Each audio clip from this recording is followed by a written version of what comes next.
여러분 안녕하십니까? NBS 투데이입니다. 올 한 해 농업계를 뜨겁게 달굴 이슈로는 어떤 것들이 있을지 관심이 집중되고 있습니다.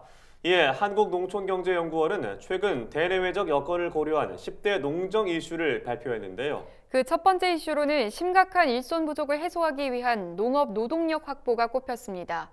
이 밖에도 어떤 현안이 주요 농정 이슈에 포함됐는지 손현진 기자가 취재했습니다. 한국농촌경제연구원은 최근 발표한 올해의 10대 농정 이슈에서 농업 노동력 확보를 첫 번째 이슈로 꼽았습니다. 외국인 근로자만으로는 농번기 일손 확보가 어려운 상황에서 코로나19 발생으로 인력 부족과 인건비 부담이 가중되고 있기 때문입니다. 농경연은 지자체가 주도하는 외국인 계절 근로자 파견 시범 사업을 확대하는 등 국내외 노동력 확보 방안을 조속히 시행해야 한다고 지적했습니다. 인건비가 상승했다는 거는 결국 농산물을 생산하는 데 들어가는 비용이 증가했다는 거고, 비용이 증가하면은 이제 생산이 줄 수밖에 없거든요. 농가뿐만 아니라 국민 경제에 있어서 굉장히 부정적 영향이 크기 때문에 굉장히 중요한 문제가 되는 거고요.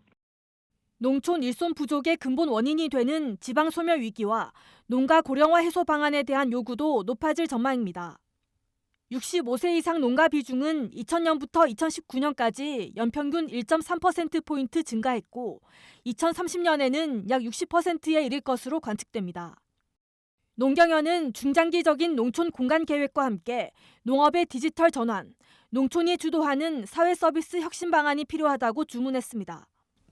중장기적으로 봤을 때 청년들이 많이 들어와야 어느 정도 시간이 지나면 그분들이 이제 성장을 해서 농업을 지탱할 텐데, 젊은 농가가 부족하다는 건 농촌에 대한 활력도 부족하다는 거고요. 그로 인해서 농업이 유지되고 성장하는 동력 자체가 계속 악화되고 있다는 게 이제 큰 문제거든요.